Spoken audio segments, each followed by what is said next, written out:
Hello there everyone. In this video is going to be one of my probably most exciting unboxings that I've done this year. And in fact, I also have along with me Rod. So, hello everyone, this is Rod Autumn Electrics.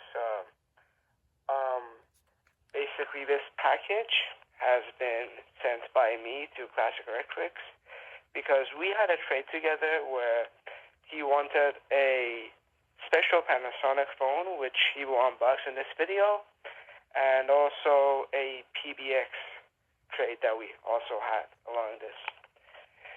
So, I remember that he wanted this Panasonic for a very long time, and I really wanted to help him to get this. And finally, I came across this great listing in eBay, which was very affordable, and I got the package, the Panasonic, and then he told me that let's do a trade together in order to get things even. And he sent me some phones. I also got my dream phone, which I will unbox later on. And then he also got his dream phone, and we got some telephony products, and yeah, mostly in this area. Now I'm going to pass the mic to Classic Electrics so he can unbox. Let's begin. Alright, thanks. And yeah, let's see, I sent him 4 different phones, one of which is actually an AT&T corded phone. They are pretty common, but this one comes with the box, and it's their newer version, which I haven't actually seen very many of at all. And I sent him an AT&T 2-handset cordless system, and a Panasonic phone that's also pretty old, not quite as old as this one that's in this package here. But yeah, I'll let him cover those in his video. So let's go ahead and get this open. First I'm going to peel off the shipping label, just from the top part.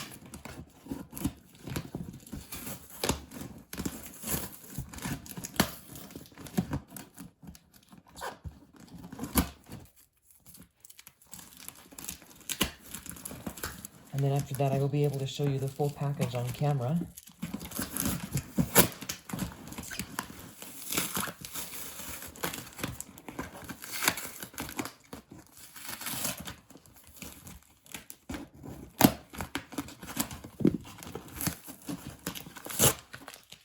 Let's see what we have first. Alright. So inside we've got the box for the 1723. This is the Panasonic KXTC1723B, and it's new in the box. This is so cool. I never even expected to find or to see any of these new in box online, much less actually be able to own one, so thank you again, Rod, for finding this. You're very welcome. I'm glad that I could be a part of this, because it's very interesting when I was able to help you and see that you also got the phone that I very much like. And also, it's pretty rare to find these in new in box. And honestly, because I also tested this phone to make sure it's working, and it did work. Yeah, so I basically grabbed the handset, and it was very new, and all the plastic covers and films were there. Although they were not on the displays, I don't know why, but the handset was pretty new, or should I say, no scratches, and it just works great, and the earpiece and the speakerphone work, but the battery is not charged. Alright, yeah.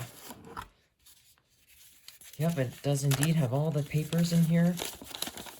It looks like this might actually be an original receipt from this. I'm not sure what this is. Wow, okay, yeah. It does look like it has the original purchase receipt, and let me see if I can find a date code on here. Alright, the date of order says June 2nd, 2003. This was just right at the top of the box, if it'll even focus on it. On the camera. There we go. June 2nd, 2003, and it was shipped on June 3rd. And it came from a place called J&R Music World in Queens, New York. Actually, in Maspeth, New York. All right. And then it actually has a special paper on the top that's talking about computers from Apple, Compaq, Hewlett-Packard, Intiva, Nexar, Sony, and Toshiba. And since those are just computers, that doesn't apply to this, but this is really cool to see in here.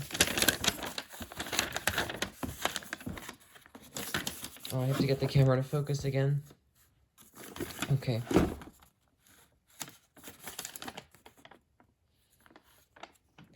So that's really fascinating. And here at the top, I also agree. It's very interesting that you also got the original receipt. I never looked at it. oh yeah. Yeah, it's really cool. Wow, this really is in good condition. Yeah. And it looks like the original screen protector is still on there. Let's see if I can peel that off.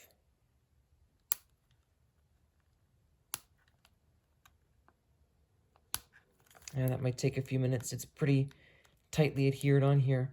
Oh no, there we go. All right. Wow, that screen is so shiny. Okay. Yeah, it just feels great. Yep. And inside the battery compartment is the battery, which, as I recall from the one that I got of these that was broken, has a date code. And yes, there it is. It's from 2002. June, it looks like, of 2002 was when the battery was made.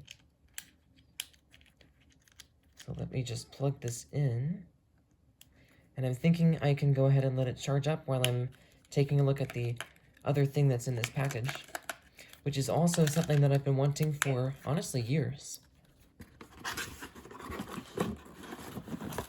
Alright, so next in the 1723 box, we have, holy crap, this is so cool. We have the belt clip, the wall mounting bracket, and then 2 different cords. And this material has been known to get sticky over time, which these are a little bit sticky, so I'm just going to put them off to the side. Yeah, it's not that sticky, but it's still a little bit sticky, so I'm probably going to wipe them off with the infamous Goo Gone. But I will go ahead and put on the belt clip. Alright. It's got a slightly different design from I don't know why those some of them Panasonic turn ones. sticky. Like a lot of the old ones that I have from Panasonic, they are all of them sticky. And I Yeah. think it's because of contamination, because I had phones that were sitting in a box for a very long time, like for example the KX EG5776 that I had, and that also had a very, very sticky cord, and it was new in box, and it's that's the thing that Panasonics share in common. Yeah. And I think even AT&T used to use this kind of cord sometimes, and I believe I have at least one that's partially sticky, although maybe it was a different kind of cord, because I do have a lot of AT&T cords that are like that, and I don't really have any that are nearly this sticky, and this is actually the second Panasonic phone that I got with a sticky cord. The first one being the KX-TG9344T. Oh wait, you got the Canadian version. Oh, I did? Yeah, the 9344C. Oh, no, this one is a T. What is the C? It's like the letter T, like my initial. Oh yeah. Okay, and then the papers in this box, we've got, let's see, the Panasonic customer service directory and warranty, the quick start guide,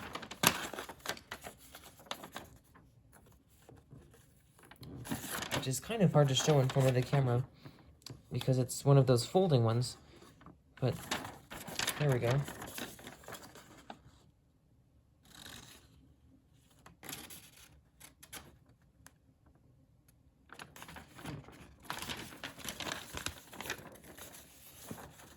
Okay, this is kind of tricky to fold back up too.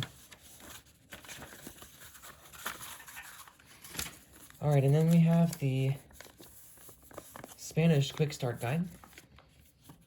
And we have the full instruction manual. And the important before you return product to the retailer paper, which is in bright red, except for on the back, which is unprinted. Alright, and then next we have the base.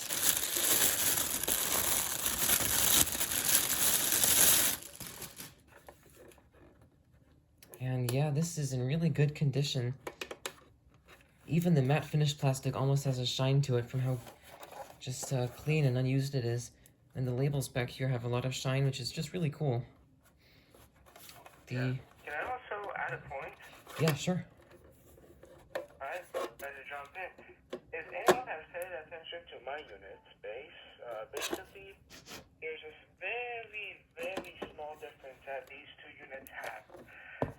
My unit is non-American, it's Middle Eastern, and the prefix usually goes by PX, the suffix, goes usually by BXB.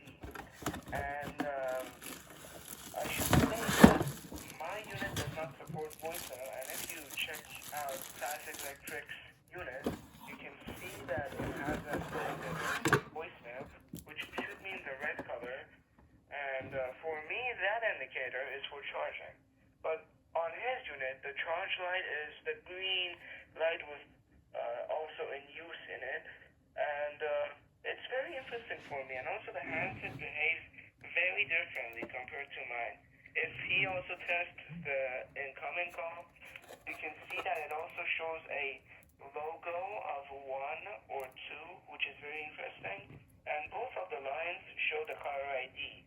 Mine only shows the caller ID on line 1, which that's quite odd, but I think mine could be an older version. I'm not really sure. Because as I told Classic Electrics before, this model is more common in Middle East rather than US.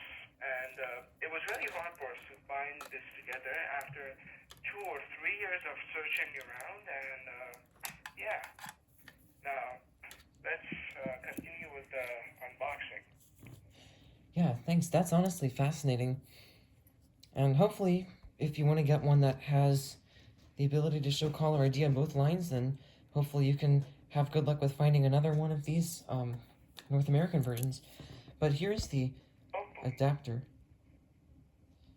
This is a 9-volt, only 200 milliamp power supply.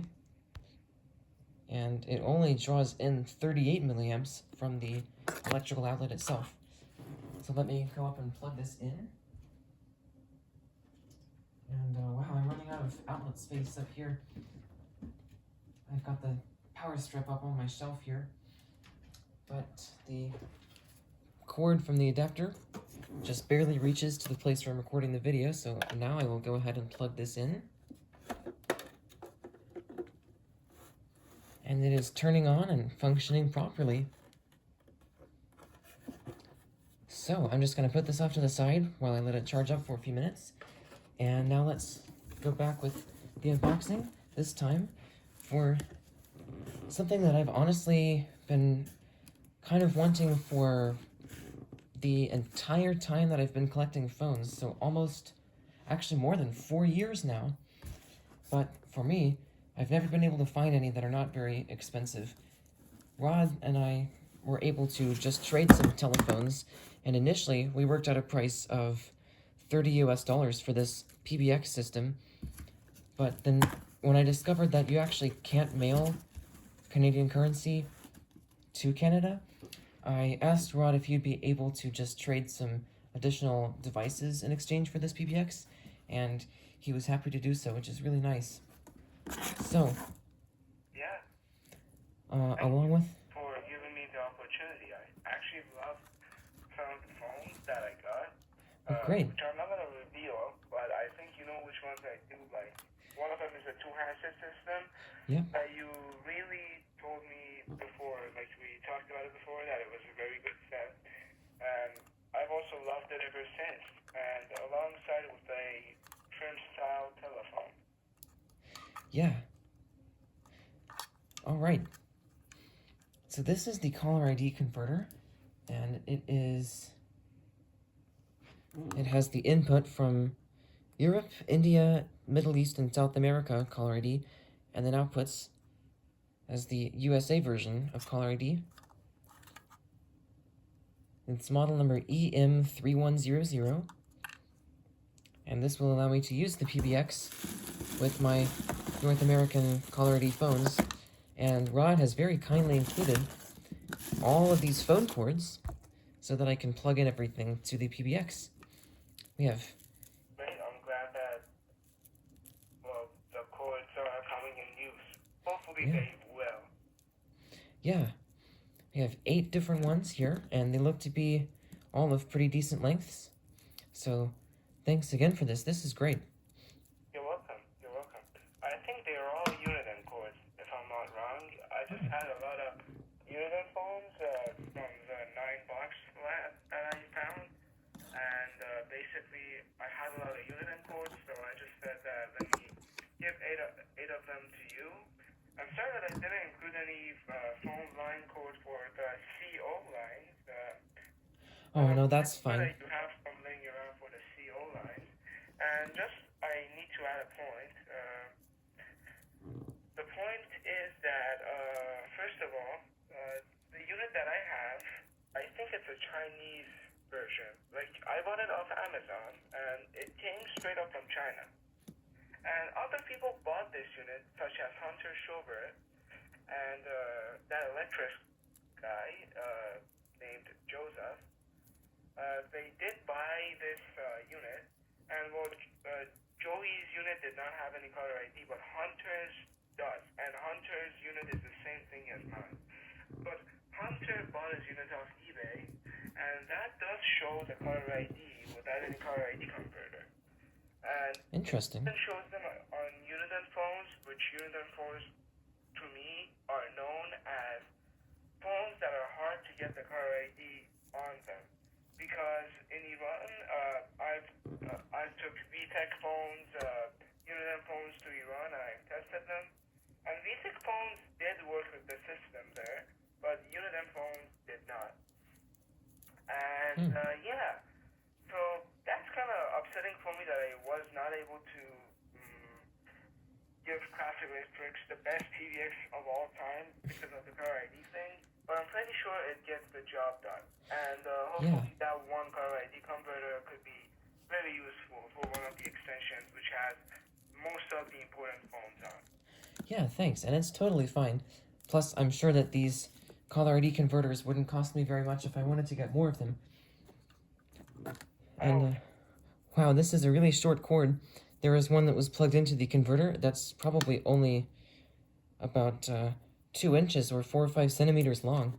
This is the shortest cord that I've had. I made that cord because I did use the caller ID converter in the previous setup, and I had all of these in a drawer laying around. I just wanted it to be short and useful. So I just Oh, yeah. Nice. Thank you. You're welcome. All right, here is the PBX. It's called a PABX. Although I think usually PABX refers to one that does not use an analog phone line like this, but rather a VoIP line. That's what most businesses use these days. They use PABXs to connect to their VoIP phones. But anyway, this one has the power cord, and let's see what it says that it takes in. Well, it says that it wants 50 hertz, but Rod, I'm sure that you are using this on 60 hertz, right? Yes. Since that's what they also have in Canada. So in that case, I'm sure it'll be fine. No, you're totally fine. It does not specify anything correctly, and the manual is just a complete, what should I say? It's a complete, junk because it's, translated from Chinese to English, and also in the manual, it did not specify really what frequency it works with. It just specified that it works with 110 and 240. So I think you should be fine with the 60 hertz. Alright, sounds good. I will go ahead and plug it in now. Okay. Alright, the run light is turning on, and it's flashing very slowly. So now, let's see. Let me clear out some of the packaging materials. This was from the 1723. I'm gonna go ahead and put all of the 1723's packaging back into its box.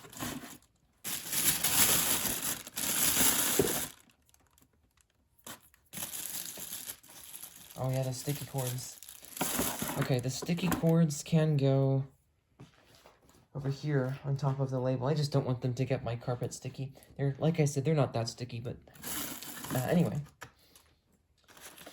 We have all of the papers, which can just go over here. And, alright.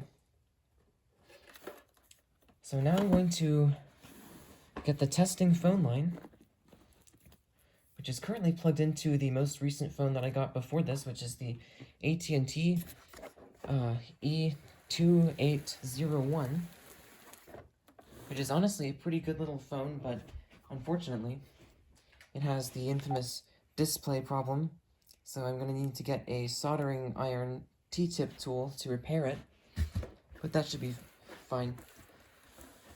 And now I'm going to get the phone line and plug it in to the PBX. I'll do the line 1 slot. Alright, and it seems that it is still flashing the line or the run light. I'm not sure if that's actually supposed to be normal, but it seems like it's at least working. It's normal. Okay, great, thanks.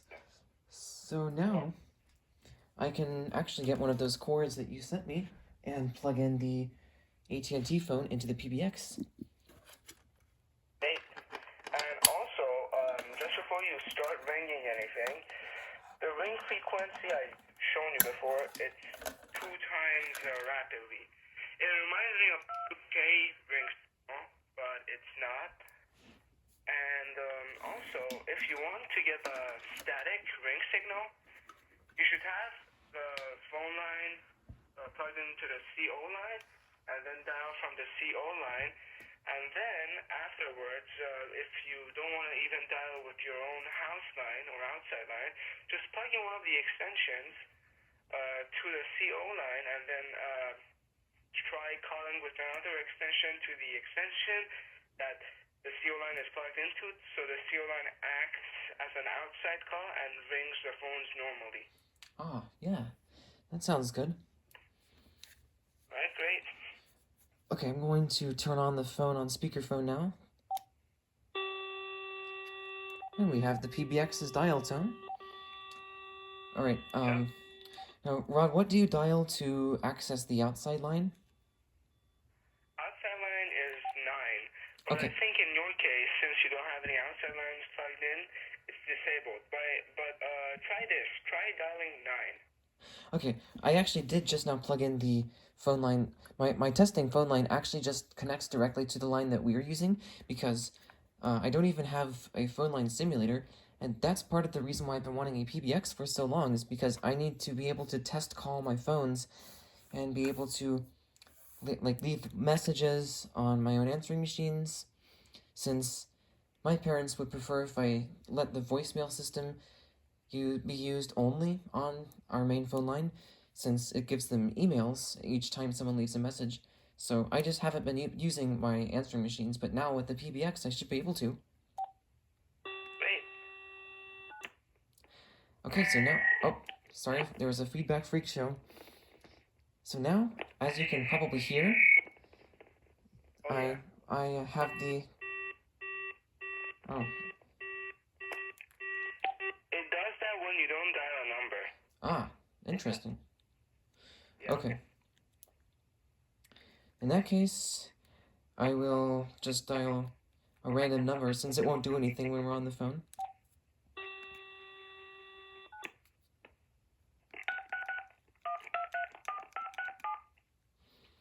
Alright. Oh yeah, now it works. Okay, yep, so there was some more feedback. So now we have the run light, and the line 1 light, and the line 2 light. Since... Oh, wait a second, that's not the line 2 light, is it? No, this is the line 2 light, it's not on. So we have the line 1 light, and the extension 601 light on. Sorry for the feedback. So yes, plugged into extension 601 is the AT&T. Let me just check on the model number. Yep, E2801, and that is what you're hearing. That sound is my thumb on the microphone. I'll go ahead and put it on mute. So it's basically on the line with us right now, accessing the outside line through the PBX. And now I have it hung up. And this Panasonic phone that I'm using to talk to you, Rod, is giving my voice an echo for some reason. But I think they usually do that for a few seconds after the phone line's been accessed. Okay, so it seems like this is working really well. And now, let me actually go back to the 1723 because it has turned on. The battery is showing 1 bar already, and the screen itself is turned on. So let's see if I can access the menu. No, you have to actually pick up the phone off the charger. So in that case, I will let it charge up for a few more minutes, but I'll actually plug in. Let's see, I'm gonna go ahead and plug in both of the lines on the 1723 into different PBX extensions, and then I'm gonna try test calling it to see how it rings through the PBX. Just being called from the E2801. Alright. So now, I think this is line 1 for the 1723. I just plugged that into extension 602, and then line 2 for the 1723 has been plugged into extension 603. So now, I'm going to pick up the AT&T phone and dial 602. I have changed the extension numbers as I Oh, told right. you before. Yeah, the extension numbers are from 1100 to 1800. Right, sorry, forgot about that. Okay. No, it's all good.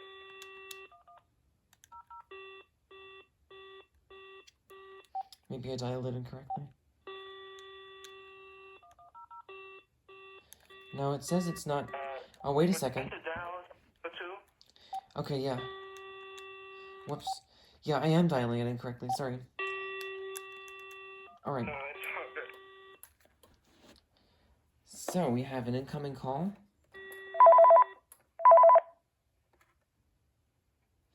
Very nice.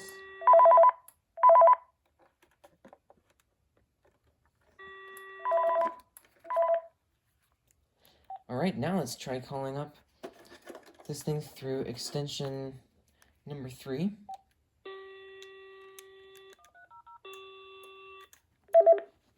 Yep, there it goes. Oh yeah, the special link. That is awesome.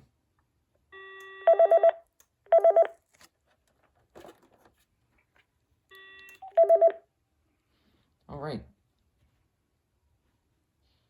Now it looks like it actually might be, the 1723 might be having a bit of that display problem on the screen, where it's like cutting in and out.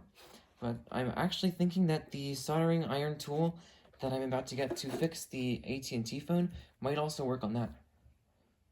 Yeah, when I tested it, it did not have that problem, but mine also did have that problem.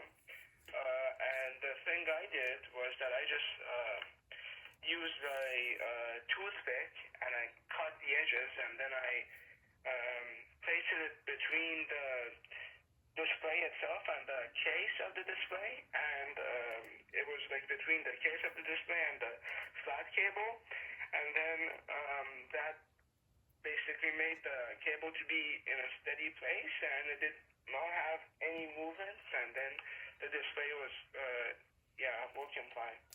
All right, good to know. And yeah, definitely these Panasonic phones with the display issue are kind of notorious because you can plug them in one day and they're totally fine, and then the next day they're not working, and then the day after that they're working again. Yeah, unfortunately, this is a problem on earlier Panasonics. I also have this problem with my 2520, I think. Yeah. Yeah, and my KXTG 2620 also has that problem, and I had to stop using it because eventually it just refused to turn the display back on. It had been, flickering on and off for a month or two, and then eventually it just stopped completely working at all. But maybe I can try. Those ones are way worse than these ones because Yeah. these ones, they just flicker sometimes, but those ones go away and they only come back sometimes. Right. Yeah. Okay, so I'm gonna do the handset locator. It might not work on the 1723 if it's charging. That's how it is on most old AT&T phones, but let's see if it does it on this one. Nope, it will not do the handset locator if the handset's already charging, which honestly makes sense. So, let's see, I think I will stop the video for a few minutes and then let it charge up a little bit more, and then I'll come back and take a few minutes to go through the functions. Okay, the 1723 has been charging up for some time. I actually lost track of how much time, but probably about half an hour or so. Yeah. So, it looks pretty good. It's holding the charge. The screen is still coming and going a little bit, but all the buttons seem to work, as you already demonstrated for me, Rod, so thanks again for that. But now, I really can't wait to get into the menu of this phone because I couldn't access all the features on mine that I got back when I first got it because it broke and wouldn't connect to the base. Yeah. Alright, so the directory, it doesn't have anything in there, of course, being new. Then ringer volume, I'll go ahead and adjust that.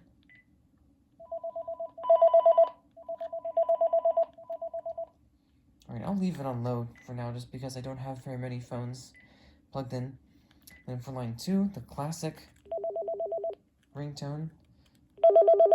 That's so cool. Okay. I love that ringer. Yeah, me too. Also, the rubber on the headset jack feels like it's in pretty good condition, so that's always good. I honestly get a lot of use out of the headset jack. I don't have any headset, so yeah, I don't really use it, but I do use the headset jack a lot on phones where you have to, you could have the option to record ringer, customized ringers. Ah, yeah. Nice. Okay, now I'm going to get into the programming menu. So, talk switching, auto talk, I'm actually going to leave that off. LCD contrast. Alright. It doesn't look like it's making too much of a difference, but part of that could just be because of the display problem that it's having. But I'll just turn it all the way up so it's easy to see on camera. And then flash time, for both lines you can set them differently, which is honestly really cool. I'll choose 400 milliseconds for both ones, although actually I don't know what the PBX needs, so I'll investigate that later. Save mailbox number, that's cool, you can do that. Voicemail tone for line 1 and line 2, which I will turn off for line 1 since I'm going to have that programmed for the PBX, but leave on line 2, since I think I'm going to use a direct connection from the outside line for line 2. And then line mode for both lines. Let's see if line mode B would actually make any difference. I still don't know exactly what line mode means. Some phones have that, and I don't seem to be getting what it means. Yeah. That's interesting. But, okay, dial mode. You actually can't set individually between the two different lines. That's kind of interesting, but I'm leaving it on tone. Although actually, now I wonder if the PBX would accept pulses. Oh yeah, I hope so. I never tested it. Alright, I have just set it to pulse mode, and once I finish with the menu, I'll give it a try. So next, line selection would be, I think I'll leave it on line 1 for the preference. That just means, like, anytime you want to initiate a call without pressing one of these two buttons, the line 1 and line 2 selectors. No, that actually means that whenever you're receiving a call, the 2, it will select line 1. Ah, okay. Yeah. Like, whenever you receive a call, when you press the talk button, it will choose line 1 as a default, not like the line that is ringing. So that's why I always leave it on auto. That's a good point. Alright, thanks. You're welcome. Alright, and then incoming call would be, Alright, tones. your package is here. Should I go get it now? Oh, yeah. Alright, thanks. Or, yeah, sounds good. Sorry. Yeah. Alright, great. No, I'm gonna be here, but I'm, thinking of maybe we should call on FaceTime or something, but I'm pretty sure you're recording this with your iPad, so... Yeah. It could not be initiated. Anyways, I'm just gonna put the mic on mute and get my package. Alright, sounds good. And if you want to do a similar style video for what I'm doing for mine, where you just have me on the phone when you're unboxing it, then you're welcome to do that too. Great, that'll be done. Alright. Thank you. You're welcome. Yeah. Okay, so for incoming call, let's see. Wow, this display problem is kind of bad on this one right now, but on, off, or 2. So I'm just gonna say 2, because I'm guessing that's for when you're already on the phone, and another call comes in on the other line, maybe? And then talk switching, okay, so that takes us back to the beginning of the menu, and that'll be it. So now, I'm gonna go ahead and see if the PBX will accept pulse dialing.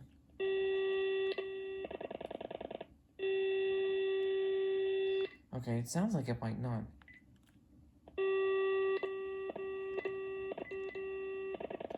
Nope, it doesn't actually accept pulse dialing. Okay, that's fine. So program, so dial mode. I love being able to go through the menu nice and quickly on these old Panasonics. Okay. Now let's see if we can do a conference, actually.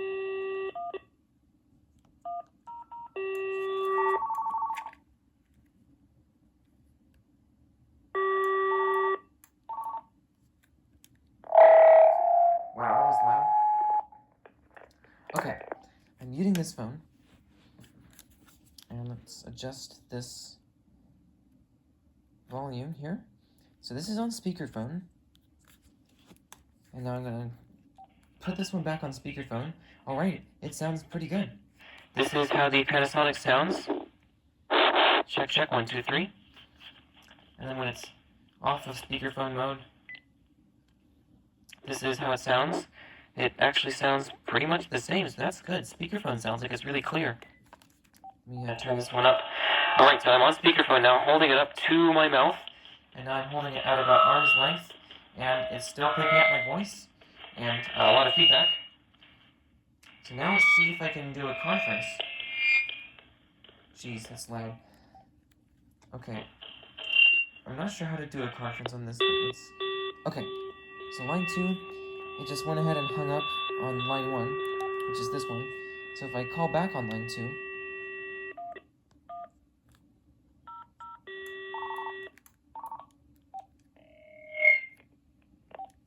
okay. So now let me think about this. I just need to make sure that I'm gonna do this in a way that will let me test everything. Okay, so I think I'm gonna need a splitter.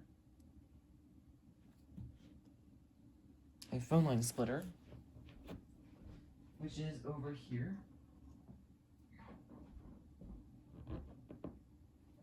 And this particular one has something, I'm not sure what it is exactly. It just has something on it. So let's see if I can wipe that off.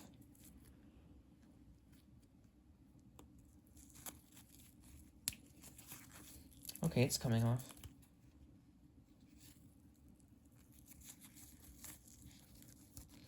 I'll finish that up later, but I just wanted it to be off while I'm gonna plug this thing in.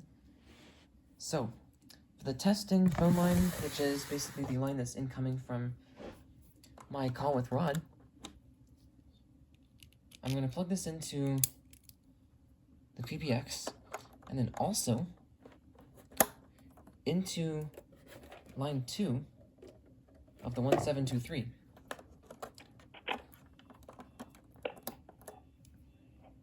So that just hung up this one.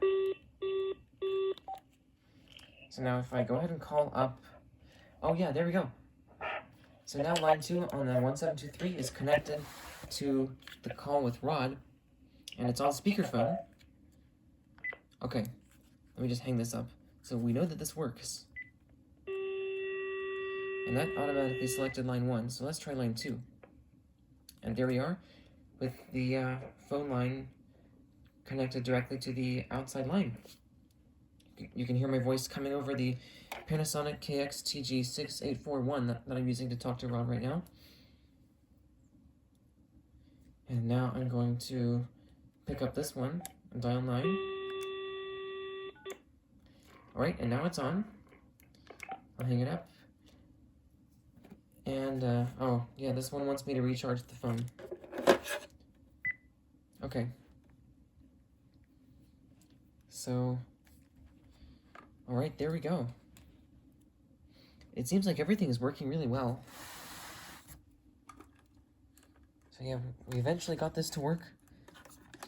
Rod suggested switching out the cable that he made, which actually the problem may not have been just bad connections. It may have been the fact that the cables, or the plugs themselves, are reversed. Like one is right side up and the other is upside down. Or actually, I guess it doesn't matter which one is called which.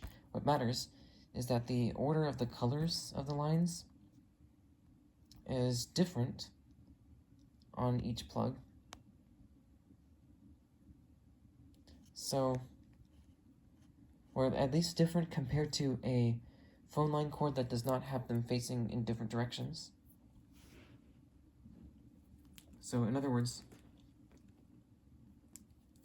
one like this, where as you can see, the colors go from, on this plug, they go green to red, and on this one it's red to green. Whereas with this one, the center pair is, oh, let me hold it this way, green and red. And then on this one, oh, sorry, I need to turn it upside down. This is kind of confusing, sorry. It's also green to red. So since it's reversed, and the polarity of the line might actually matter for this thing, that's probably what was causing the problem. I was probably just trying to use this one on the wrong jack. It was probably okay to use it on the input one for the caller ID adapter, but I was connecting this from the output of the adapter directly to the phone, and that may have been what was messing it up. Alright, so it seems like this phone is in need of the display problem fix, but other than that, it is just in perfect condition, and this is a really cool phone.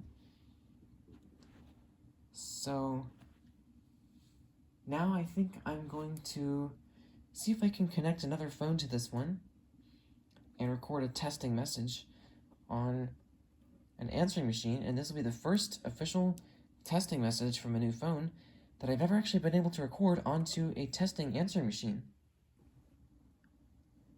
Okay, the 1723 has charged up again some, and now I'm going to record a testing message onto my testing answering machine.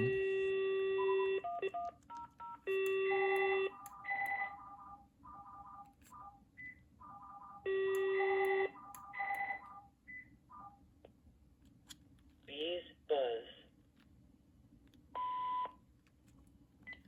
Okay, it sounded like everything's working so far.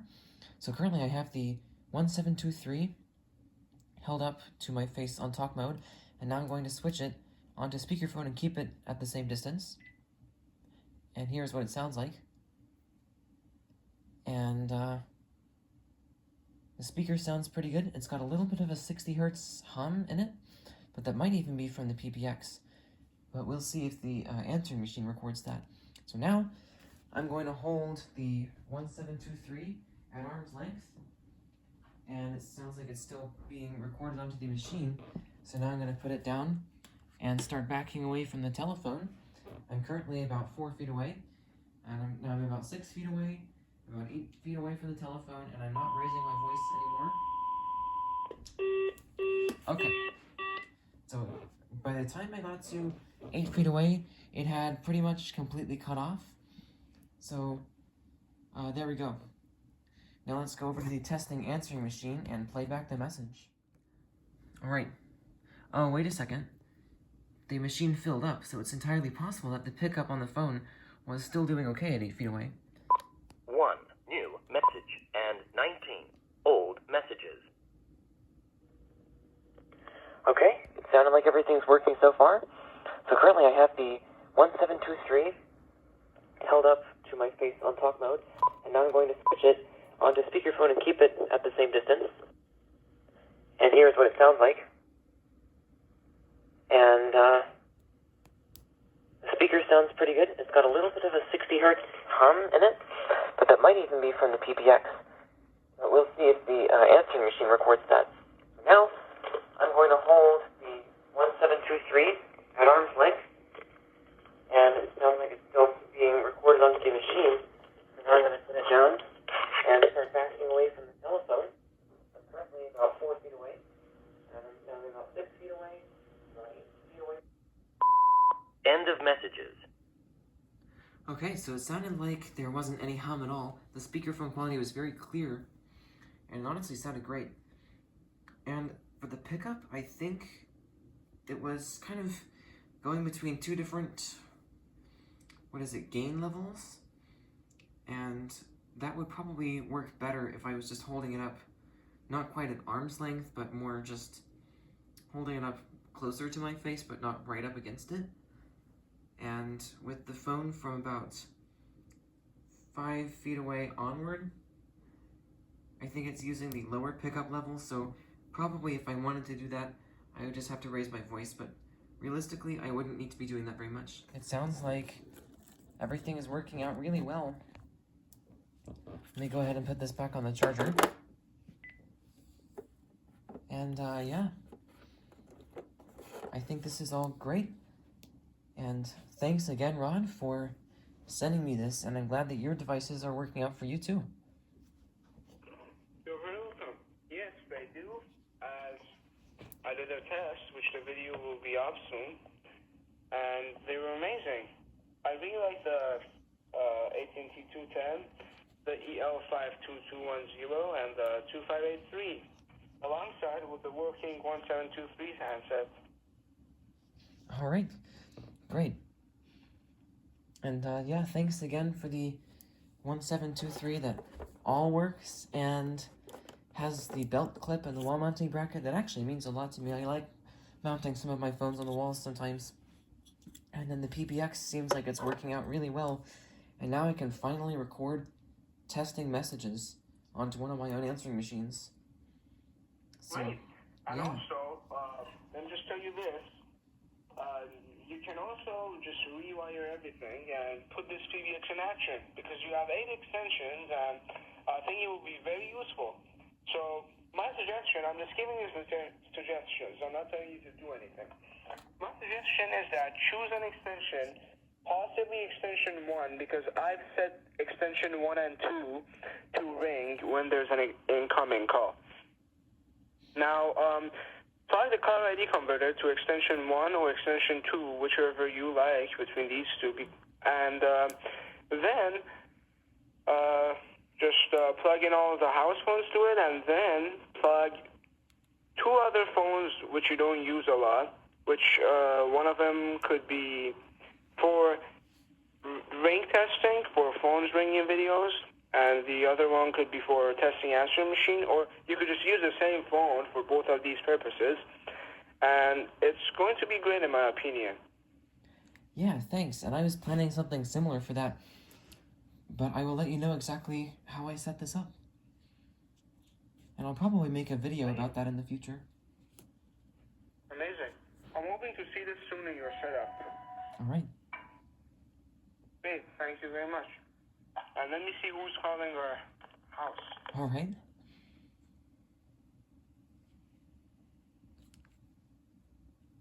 Alright? It was just delivery. Anyways, so I just wanted to tell you something, that this PBX also supports IVR.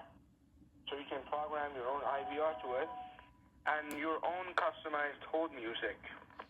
That's great, thanks. That's really good to know. I actually have some cool ideas for that, so, yeah. That sounds really good. Great. Well, I hope you enjoy using them, and it really means a lot to me that you're happy with them. Yeah, thanks. And I'm glad that you're happy with your devices. I'm really glad I was able to provide you with some that are unique in your collection. Thank you very much. Indeed they are. Alright, so that'll be about it for this video. And thank you for watching.